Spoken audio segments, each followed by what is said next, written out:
주셨는데요.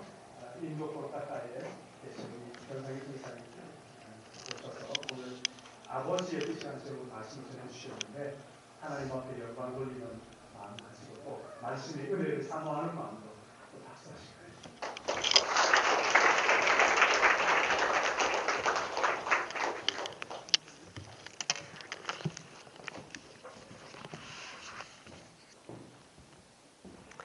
다 같이 기도하시겠습니다. 사랑이 많으신 여호와 나의 하나님 아버지, 저희들을 안보하여 주시고 모든 위험과 모든 질병과 여러 가지 많은 사고로부터 지켜주셔서 오늘 거룩한 주일 주님의 전에 나올 수 있도록 인도하시고 우리가 온 마음과 정성을 다하여 예배드릴 수 있도록 귀한 축복 저희들에게 허락해 주셔서 감사합니다. 하나님 이 시간 우리들의 하나님의 말씀을 듣기를 원합니다. 우리가 우리의 마음을 열고 주 예수 그리스도께서 우리에게 가르쳐 주신 하나님의 귀한 말씀을 마음에 새겨서 그 말씀대로 지켜 행하며 나아가서 정말 하나님 앞에 영광 돌리는 귀한 저희들의 삶이 되게 하시고 이 예배를 통하여서 오직 하나님께만 영광 돌리는 귀한 시간 되게 하여 주옵소서. 예수님의 이름으로 기도드리옵나이다. 아멘.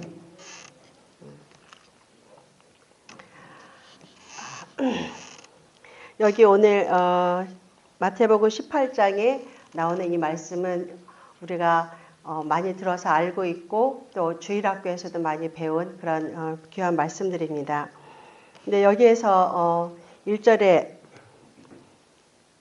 제자들이 예수께 나와 이르되 천국에서는 누가 크니까? 라고 물어보는 장면이 나옵니다. 그래서 예수님의 12명 제자가 있는데 그들이 예수님께 누가 큰가를 물어보는 이 상황이 어떤 상황인가 하면 예수님께서 그 베드로와 요한과 야고보를 데리고 변화산에 올라가셔서 정말 변형되시고 그곳에서 변형되신 그 예수님을 만나고 베드로와 요한과 야고보가 같이 돌아오면서 예수님을 만나서 같이 이렇게 가버나움으로 향하는 그런 길에서 이제 다른 제자들이 12명에서 제외된 다른 제자들도 같이 이제 예수님께서 나를 얼마나 사랑하시는지 정말 예수님이 가장 사랑하는 사람이 나다.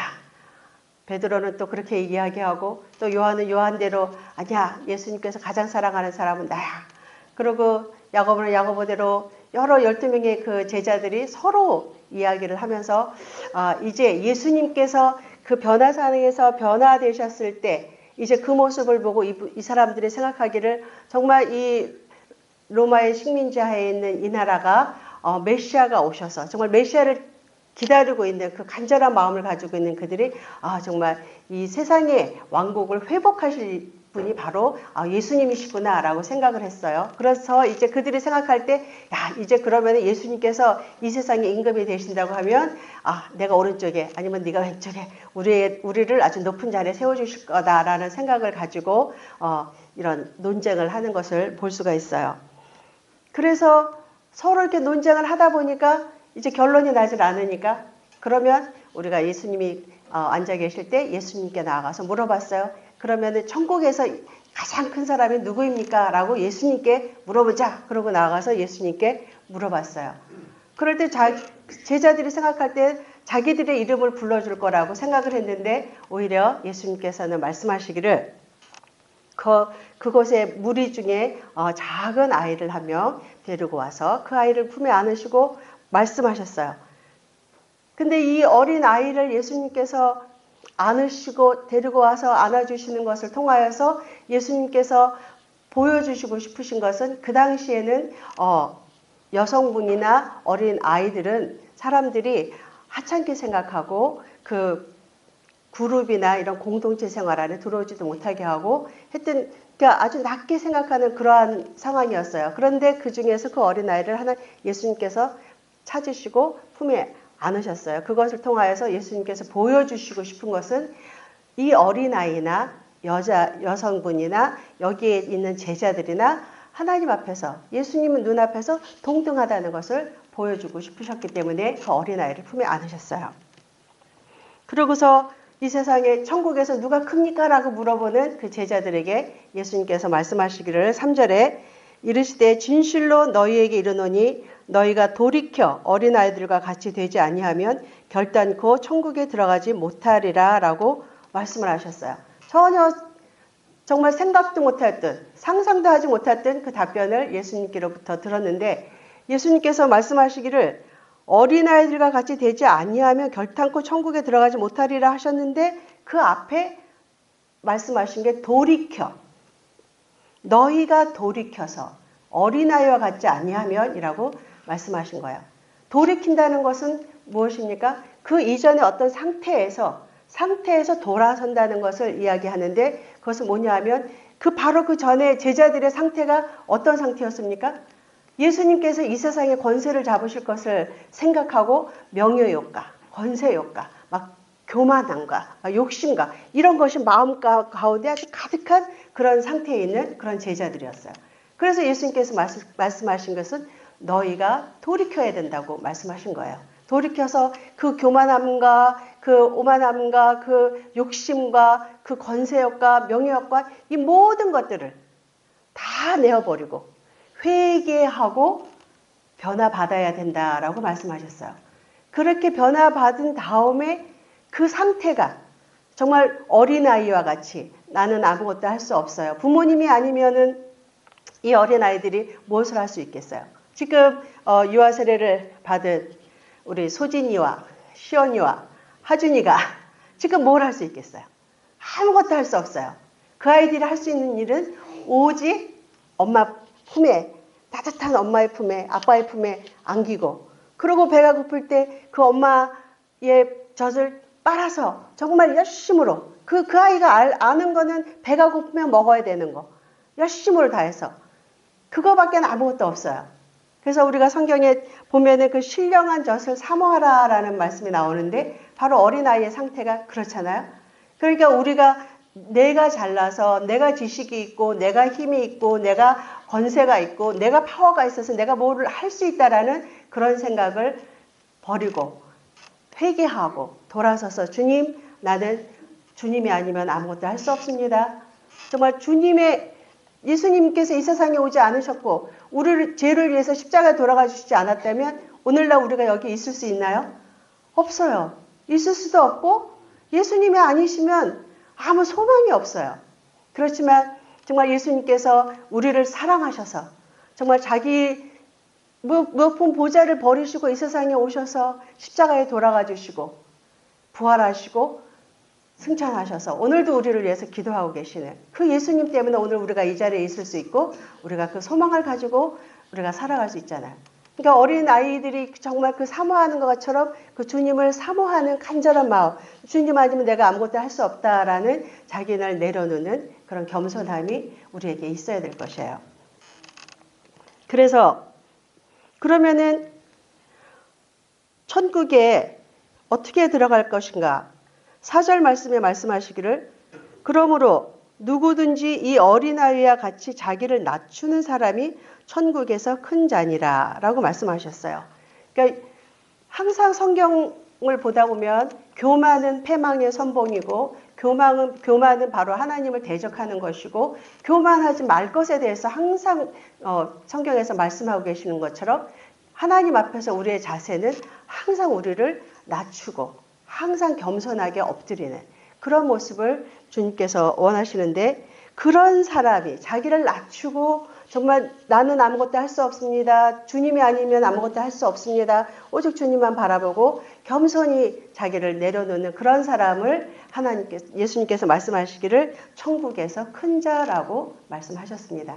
그래서 여기 계신 모든 분들이 정말 주님을 사모하고 주님의 주일날 정말 하나님 앞에 온 마음과 정성을 다해서 예배드리기를 위해서 이곳에 오셨잖아요.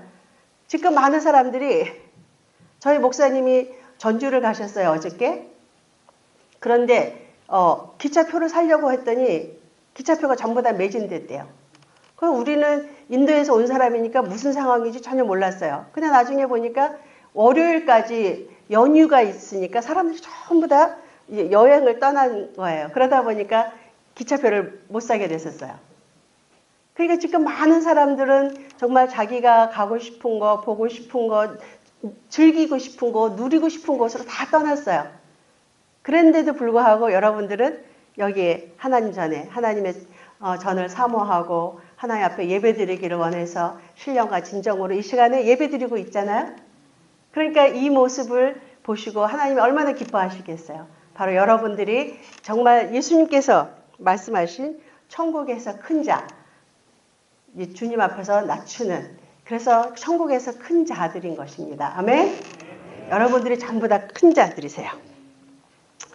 그리고 또 5절에 말씀하시기를 또 누구든지 내 이름으로 이런 어린아이 하나를 영접하면 곧 나를 영접함이니 라고 말씀하셨어요.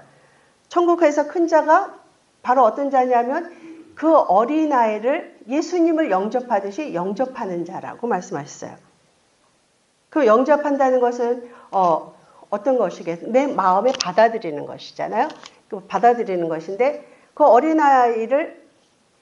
어린아이는 정말 말을 어른처럼 막 유창하게 멋있게 막 이해를 시키면서 막 할 수는 없어요. 애들이 배가 고프면 엄마 배고파 밥 줘 이렇게 하지, 거룩하신 나의 어머니여 내가 아주 시장하오니 나에게 맛있는 음식을 만찬을 만들어서 나에게 주시옵소서 이러진 않잖아요. 그죠? 배가 고파 엄마 나 배고파 엄마 나 졸려 엄마 나 이거 필요해 아빠 나 사줘 막 이러잖아요. 그죠? 그래서 그런 아이들을 우리가 이해해주고 이 아이가 지금 이것을 왜 원하는지, 이 아이가 지금 왜 마음이 아픈지, 이 아이가 왜 화가 났는지 이런 것들을 잘 이해하고 그 눈높이에서 그걸 받아들이고 안아주고 포용해주고 대화를 해주고 사랑으로 보듬어주고 그 아이를 충분히 그 아이가 돼서 그의 아이의 입장에서 내가 생각을 해서 그 아이를 우리가 받아들여 준다고 하면, 그리고 그 아이가 누구의 형상으로 만들어졌습니까? 누구의 형상으로 만들어졌어요? 하나님의 형상으로 만들어진 거잖아요.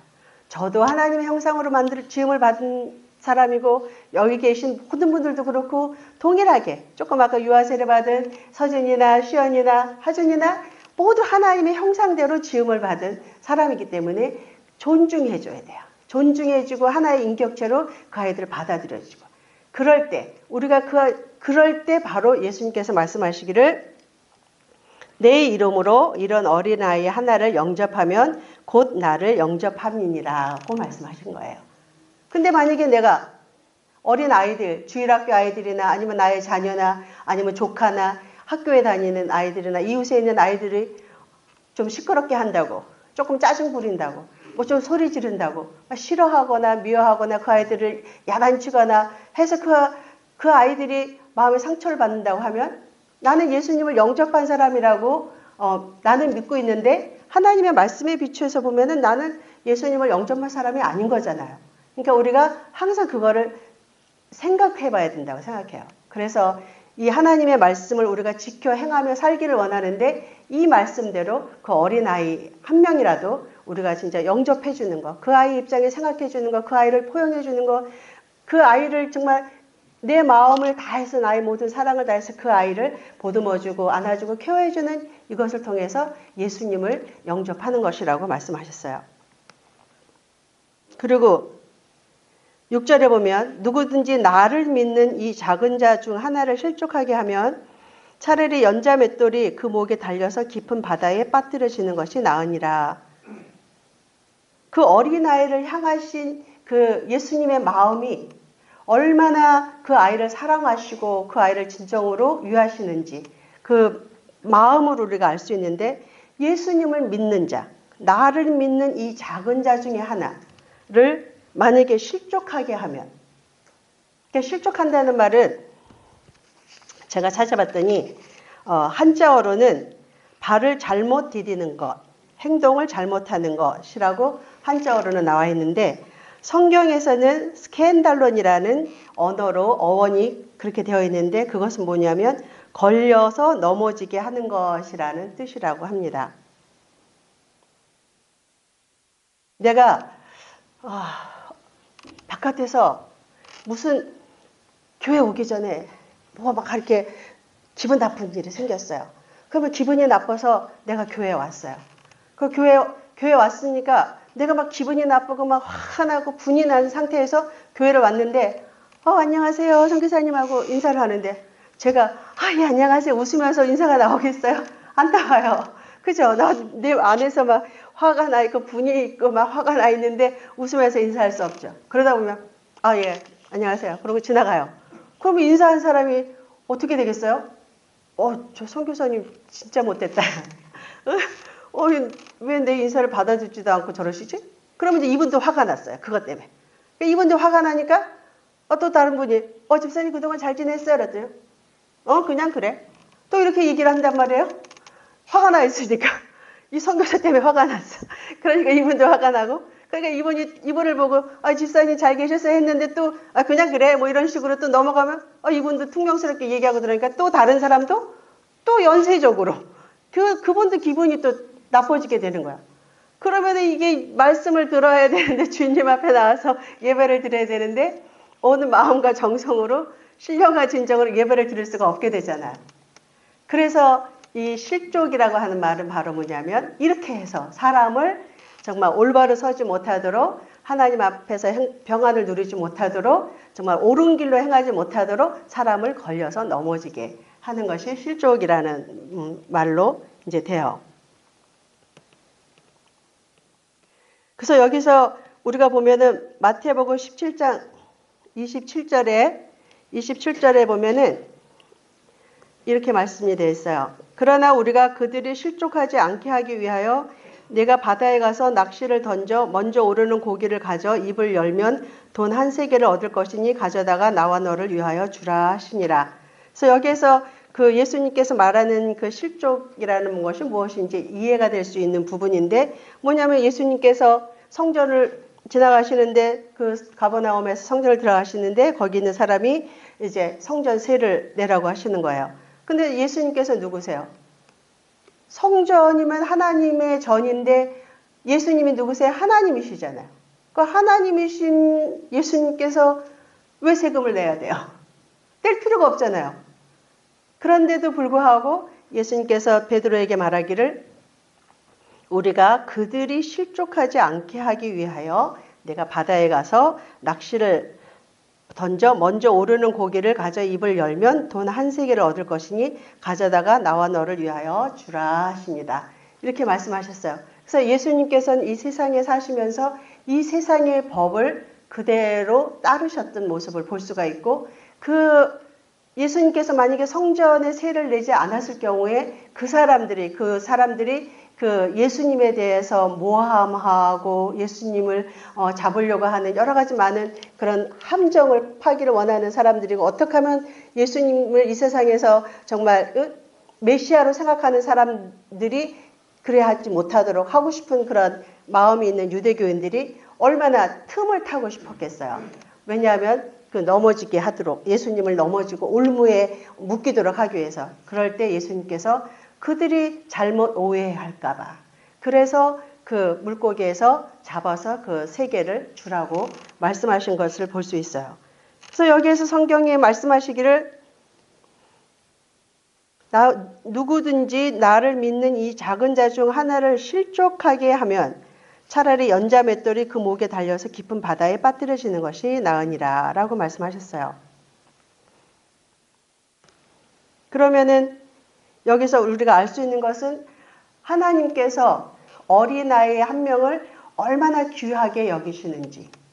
그러니까 연자 맷돌이라고 하는 것은 어원을 따라서 이렇게 찾아서 올라가 보면은 나귀 맷돌이라고 하는 건데 그것은 뭐냐면 나귀를 통하여서 갈든 그 맷돌이에요. 나귀가 빙글빙글 돌면서 아주 큰 맷돌을 돌리는데 옛날에 혹시 삼손이라는 영화를 보신 분이 계시면 삼손이 대신 그거를 맸던 거를 볼 수가 있는데 그렇게 큰 맷돌인 거예요.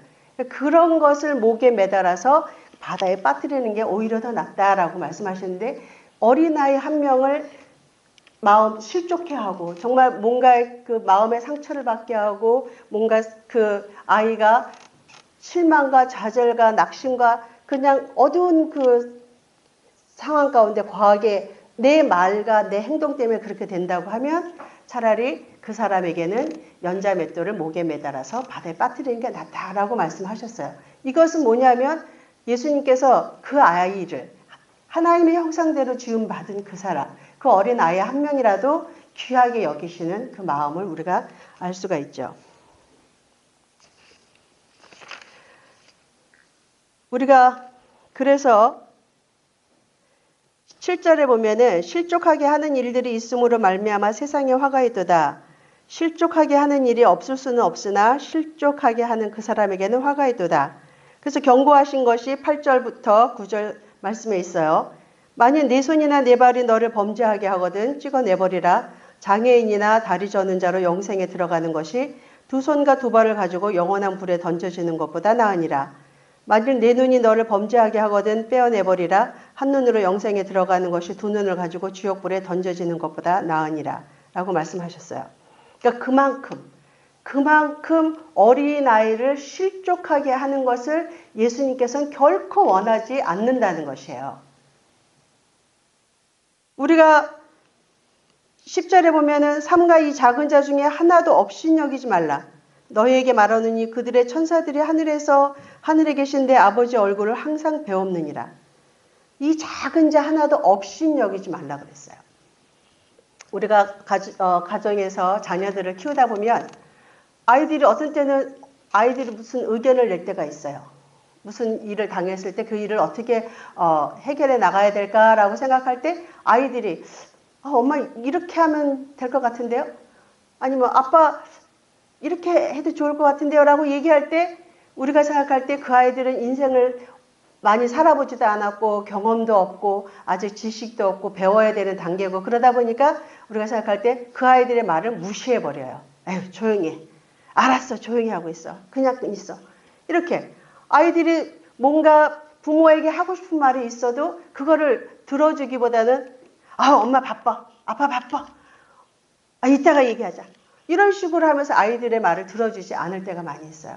그러다 보니까 이제 어떻게 되냐면 차츰 부모와 자녀 간에 갭이 생기고 대화할 수 없게 되고 부모는 부모대로 아이를 이해할 수 없게 되고 아이들은 부모를 이해할 수 없게 되고 그러다 보면 부모와 자녀 간의 그 사이가 점점 멀어지게 되고 그러다 보면 나중에 정말 우리가 세상에 돌아가는 여러 가지 많은 뉴스에서 보듯이 여러 많은 그런 사건들이 터지기도 하는 것이에요. 그래서 예수님께서 이렇게 아주 우리에게 경고를 하시는 것은 무슨 이유인가? 그건 바로 우리를 하여금 우리를 사랑하시기 때문에 우리가 결코 그런 죄를 짓지 말도록 결코 그런 실수를 하지 않도록 결코 남을 실족하게 하는 일에 빠지지 않도록 하기를 위해서 예수님께서는 우리에게 경고하시는 것이에요. 왜냐하면 예수님께서 우리를 만드신 우리 아버지는 우리를 사랑하시기 때문에 가장 사랑하시는 분이기 때문에 우리가 죄악 가운데 거하지 않도록 죄의 길로 가지 않도록 그것을 하나님께서 원하세요. 그래서 우리가 하나님의 말씀을 지켜 행한다고 하면은 우리에게 얼마나 기쁨과 감사와 평안이 늘 넘치겠어요. 얼마나 행복하겠어요. 우리들의 삶이. 그런데 그렇게 하지 못하니까 우리가 사람들을 정말 내가 기분이 나쁘면 자녀들에게도 함부로 행동하고 함부로 말하고 또 부모나 형제나 친구들한테도 함부로 내 기분에 따라서 막 함부로 말하고 행동하다 보니까 사이가 나빠지게 되고 사랑이 식어지게 되고 그러다 보니까 사랑이 점점 식어지니까 사이들이 멀어지고 사회가 서로 사람과 사람 사이에 정말 이해하지 못해주고 포용해주지 못해주고 안아주지 못해주고 보듬어주지 않고 그냥 내 생각 나만 옳다고 생각하는 그런 세상이 되다 보니까 사랑이 식어지게 되고 많은 문제들이 생기기 시작하는 것이에요. 그래서 우리가 하나님께서 우리에게 원하시는 것은 하나님의 말씀을 지켜 행해야지만 된다. 그러기를 위해서 예수님께서 이렇게 강하게 말씀하신 것이에요. 예수님께서 진짜 손을 자르고 발을 자르고 눈을 빼고 하는 것을 원하시겠어요? 그건 아니죠. 예수님께서 원하시는 건 우리가 그걸 지켜서 영생에 이르기를 원하시는 것이에요. 그래서 12절부터 보면은 너희 생각에는 어떠하냐? 만일 어떤 사람이 양 100마리가 있는데 그 중에 하나가 길을 잃었으면 그 99마리를 산에 두고 가서 길 잃은 양을 찾지 않겠느냐? 진실로 너에게 이르노니 만일 찾으면 길을 잃지 아니한 99마리보다 이것을 더 기뻐하리라.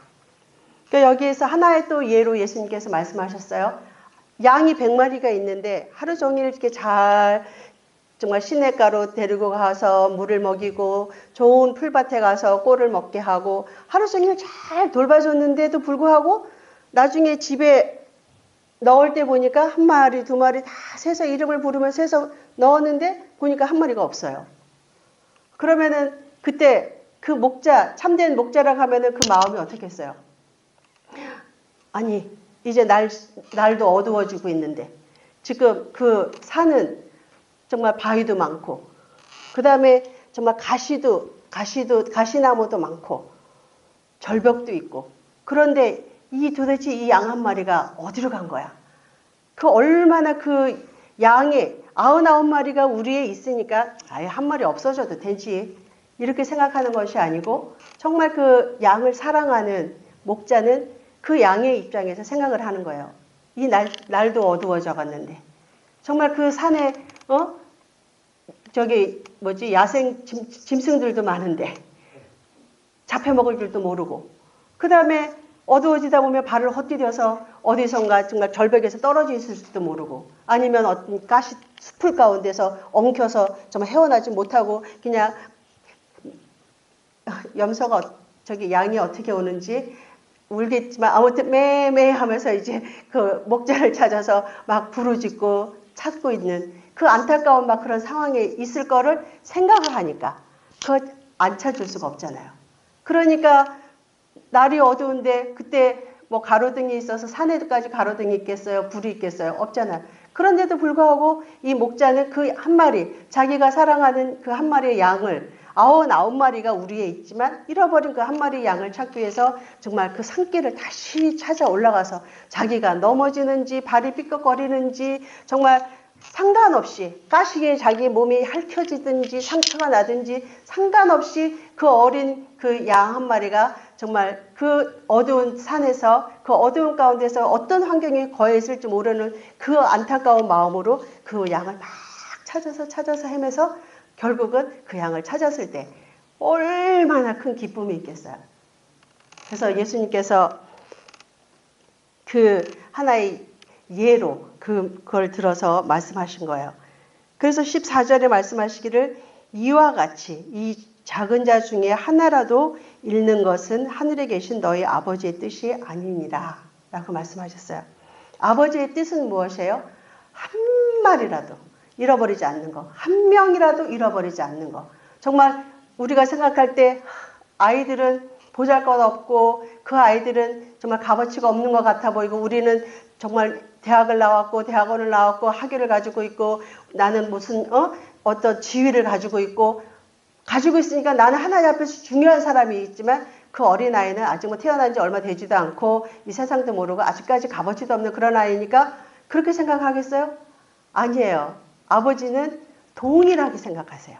어른이나 아이나 배운 사람이나 안 배운 사람이나 높고 지위가 높거나 낮거나 아무것도 상관없이 하나님은 동일하신 눈으로 그 사람들을 찾고 계시는데 한 명도 그 잃어버리지 않는 것을 원하시는 게 아버지의 뜻이에요. 그래서 우리가 요한복음 6장 37절부터 40절 한번 찾아서 같이 봉독하실까요? 요한복음 6장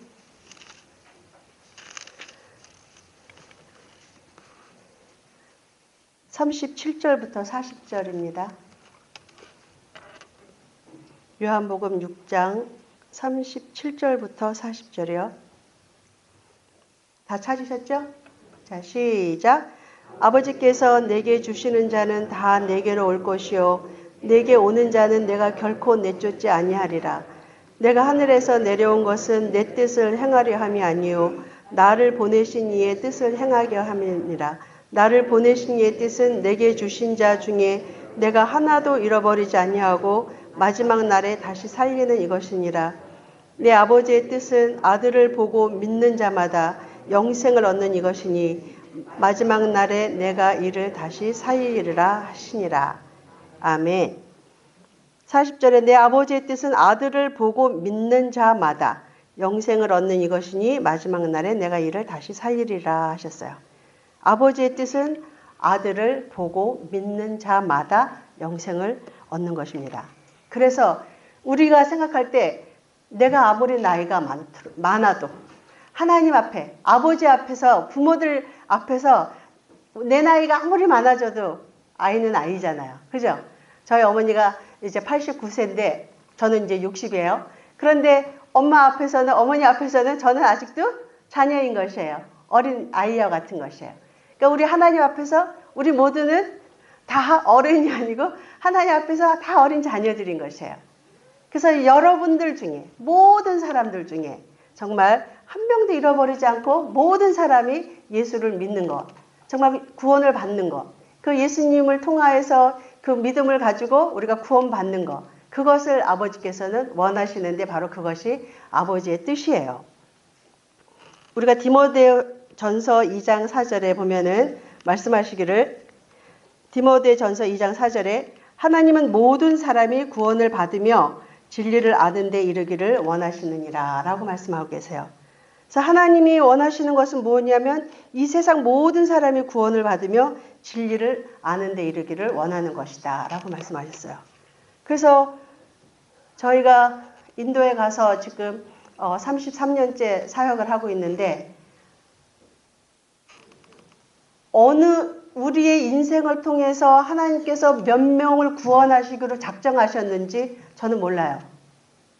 그렇지만 제가 생각하기로 여러분들 모두에게, 여러분들을 통해서 정말 여러분들이 예수를 믿고 여러분들의 그 말과 행동과 삶을 통해서 그리스도의 향기가 나타나고 그리스도의 편지가 되어서 주님을 알지 못하는 사람들이 여러분들을 보고 나도 저 사람같이 예수를 믿어야 되겠다 생각을 하고 복음을 듣고 예수님께로 나오는 구원받는 사람들이 있을 것이에요. 그러니까 여러분들의 인생에서 하나님께서 여러분들의 삶을 통해서 여러분들의 전 생애를 인생을 통하여서 몇 명을 구원하실지 아무도 모르죠. 그래서 우리가 해야 되는 것이 기회를 얻든지 못 얻든지 때를 얻든지 못 얻든지 열심히 복음을 증거하는 것이 우리가 해야 될 일이에요. 그래서 저희가 33년 동안 인도에서 사역을 하면서 정말 목사님도 가시고 장로님도 가시고 권사님 많은 집사님들도 가셔서 인도에 같이 동역을 하셨는데 가면서 사람들에게 복음을 증거하는 것이에요. 그래서 지금 저희도 신학생들과 저희 성도들이 한 달 동안 이제 차를 타고 곳곳에 다니면서 복음을 증거하고 있어요. 왜냐하면은 예수님께서 하나님께서 작정해 놓으신 그 작은 어린 아이와 같은 사람이 어디에 있을지 누구인지 우리는 알지 못하기 때문에 부지런히 그 정말 잃어버린 한 마리 양을 찾아서 정말 자기의 목숨을 내놓으면서도 자기가 상할지 넘어질지 절벽에 떨어져 죽을지 아무것도 생각하지 않고 오직 잃어버린 그 한 마리의 양의 입장에서 이 밤에 얼마나 안타깝게 부르짖고 있을까, 이 아이가 얼마나 무서움에 떨고 있을까, 그 어린 양을 생각하면서 헤매는 그 목자와 같은 그런 심정으로 정말 한 명 한 명이 모두가 다 주님께 돌아오기를 원하시는 게 아버지 뜻인데, 그래서 사역을 하는 중에 저희가 학교 사역을 하고 그 목회자들의 자녀들과 그 다음에 개척교회 교인들 자녀들을 모아서 아이디얼 미션 스쿨에서 좋은 교육으로 그 아이들을 가르쳐서 이 아이들이 부모님들이 지금 헌신했지만 이 아이들도 더 나아가서 하나님 앞에 헌신해서 앞으로 더 많은 주의 일들을 행했으면 참 좋겠다라는 마음으로 기도하면서 그 아이디얼 미션 스쿨을 시작했는데 중간에 여러 가지 많은 어려움이 있었어요. 그래서 정말 아이들 학교를 운영할 수 없는 그런 상황에까지 거하게 됐었는데 정말 이광일 목사님과 또 교회에서 허락해 주셔서 인도를 직접 방문하시고 같이 동역해 주시고 또 저희 학교를 위해서 기도하면서 저희 아이들을 위해서 기도하시면서 열심히 후원해 주셔서 진심으로 감사드리고 그 아이들 중에 자라서 정말 신학교에서 공부하는 학생들이 있어요. 내가 하나님을 위해서 일하겠습니다 하고. 그리고 이번에 지금 유아 세례를 3명이 받았는데 이번 부활주일날 저희 교회에서도 7명이, 그러니까 3분이 세례받고 4명이 입교식을 했어요. 근데 입교식을 한 이 아이들이 어떤 사람들인가 하면 우리가 전도해서 주일학교를 했어요. 교회 근처에 아이들을 데리고 여름 성경학교를 하고 주일학교를 했어요. 그때 교회를 나와서 예수 믿은 사람들인데 그 예수 믿은 학생들이 자라서 결혼을 해서 자녀를 낳아서 자녀가 이제 저희 교회를 나오기 시작을 하고 그 다음에 이제 그 아이들이 우리 아이디얼 미션 스쿨에서 공부를 하기 시작을 했어요. 그 아이들이 올해 입교식을 했어요. 4명이. 너무 이게 감동이 되는 순간이었죠. 그리고도 또 하나 그 부부가 세례를 받았는데 이분들이 어떻게 세례를 받았냐면 그분들은 아주 스트롱한 힌두 사람들이에요. 그 힌두는 여러 가지 많은 우상들을 섬기는 사람들인데 그 힌두 신을 모시고 섬기고 있는 사람이었는데 목수였는데 어느 날 일을 하러 갔다가 그 합판이 이렇게 쌓여있는 그 합판이 무너져서 이 허리 뼈가 완전히 부서졌어요. 그러니까 그냥 딱 깨진 것이 아니고 완전 조각조각 다 부스러졌어요. 그래서 여러 병원을 다니고 의사들을 만나고 뭐 힌두 사원을 다니면서 기도도 하고 했지만 결국 그 사람은 병을 고칠 수 없어서 결국은 침대에서 소변대변 다 부인이 받아내면서 몇 달 동안 그렇게 누워서 살고 있었어요. 이제 더 이상 소망이 없었어요. 그런데 저희가 작년에 그 부활주일 되기 전에 나아가서 한 캘커타 시내에서 한 2시간 반 정도 가는 곳에 가서 복음을 전하고 있었어요. 길거리에서 열심히 복음을 전하고 있는데 그 부인 되는 사람이 와서 우리 남편이 이렇게 이런 상황이 있으니까 제발 우리 집에 와서 우리 남편을 위해서 좀 기도 좀 해주세요. 그랬어요. 그러니까 정말 그 사람은 예수님을 모르는 사람이죠. 힌두 신만 섬기는 사람이었는데 이제 더 이상 희망이 없으니까 정말 지푸라기도 잡는 마음으로 우리한테 그 기도를 요청을 했어요. 그래서 저희 목사님과 이제 전도팀이 그 집에 가서 보니까 완전히 그 집에 들어가니까 막 냄새 나고 막 이런 그런 상황이었는데 왜냐하면 일어나질 못하니까 더운 나라에서. 그래가지고 그 사람한테 가서 복음을 증거했더니 이 사람이 내가 예수님을 믿겠다고. 그래서 예수님을 영접하는 기도를 했어요. 그래서 이제 감사함으로 예배를 드리고 우리가 만들어간 점심을 같이 나눠서 먹고 그러고서 저희는 돌아왔어요. 근데 그 다음날 아침에 전화가 왔어요. 부인한테서. 우리 남편이 일어나서 화장실에 갔어요. 이거 뼈가 그냥 부러진 정도가 아니고 완전히 조각조각 나서 그걸 붙일 수가 없다고 그랬거든요. 그래서 그 몇 달 동안 누워있던 사람이 일어나서 걸어서 화장실에 갔다는 거예요. 그러니까 정말 예수님께서 놀라운 이적을 베푸신 거죠. 그래서 그 사람들이 작년에 고난일날 굿 프라이데이에 교회 와서 예배드리고 싶다 그래서 2시간 반 걸리는데 저희가 차를 보내서 이 사람들 2시간 반 와서 오고 앉아서 오고 그 다음에 4시간 동안 저희가 예배를 드려요. 4시간 예배 시간에 앉아 있었고 또 2시간 반 동안 차를 타고 집에 갔어요. 그러니까 저희 교인들도 보고 놀라고 그 마을 사람들도 주위에 있는 사람들 다 놀란 거예요. 이건 있을 수가 없는 일이 벌어졌으니까. 그래서 크리스마스 때 그 부부가 이제 세례를 받겠다라고 해서 이제 세례 문답도 다 공부하고 다 했어요. 근데 크리스마스 때 기다렸는데 부부가 오질 않았어요. 그래서 이게 무슨 일인가? 나중에 보니까 그 부모, 형제, 친척들이 이웃에서 못 가게 한 거예요. 그러니까 그 사람을 생각하지 않는 거죠. 그러니까 네가 조상 때부터 믿어왔던 그 신을 버리고 새로운 종교로 개종을 한다고 말도 안 된다. 당장 여기서 꼼짝 못하고 말고 여기서 나가지 못하게 해가지고 문을 닫아봐서 바깥에서 몽둥이 들고 못 나오게 한 거예요. 그래서 사람이 못 왔어요. 그랬는데 저희는 이제 계속 기도하고 기다렸는데 이번 부활주일 저희가 크리스마스하고 부활주일에 세례를 주는데 부활주일날 두 부부가 나타났어요. 그래서 그 부부가 세례를 받았어요. 할렐루야.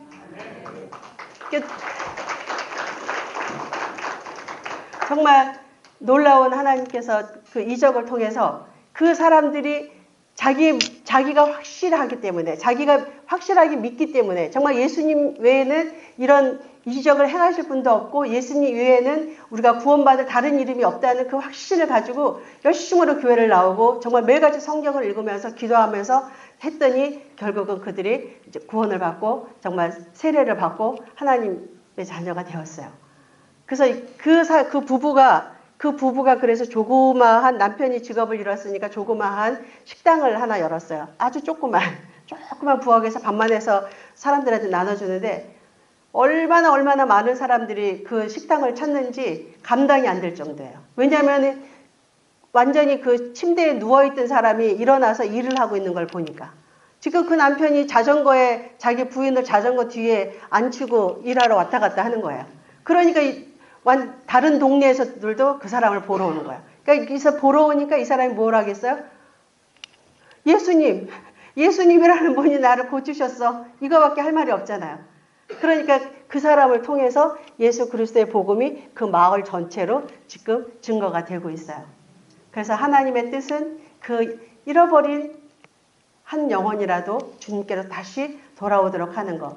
그래서 여러분들이 선교사를 위해서 기도하시고 후원하시는 모든 것들을 통해서 여러분들 눈에 안 보이시겠지만 저희들의 선교 현지에서 정말 하나님과 함께 동행하는 삶을 살고 있고 하나님께서 놀랍게 선교 현지에서 역사하고 계시기 때문에 여러분들의 그 기도와 여러분들의 그 사랑과 그 후원이 없으면 저희 선교사들이 아무것도 할 수 없어요. 그래서 여러분들이 저희들이 현지에서 열심히 주의 사역을 감당할 수 있는 것도 바로 여러분들이 뒤에서 열심히 기도해 주시고 동역해 주시기 때문입니다. 그래서 동일하게 하나님께로부터 여러분들이 놀라운 축복을 받을 것인데 우리가 하나님의 뜻, 나를 통해서 몇 명이나 예수님을 믿고 영생 얻을 사람을 계획을 해놓으셨는지 우리 아무도 모르지만 우리가 때를 얻든지 못 얻든지 정말 어린아이를 우리가 사랑하고 그들을 실족하지 아니하고 그 다음에 정말 그들을 사랑으로 돌보면서 하나님의 말씀대로 지켜 행하며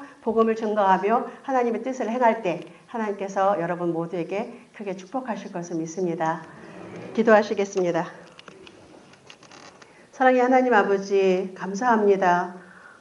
정말 저희들을 위해서 이 세상에 오신 예수 그리스도가 아니셨다면 저희도 세상에 속한 사람들처럼 아직도 죽음 가운데 사망 가운데 거하고 있을 터이지만 주님께서 사랑하셔서 하나님의 자녀 삼아 주셔서 오늘 거룩한 주일 주님의 전에 나와서 우리의 온 마음과 정성을 다해서 주님 앞에 예배드릴 수 있도록 인도하신 것을 진심으로 감사합니다.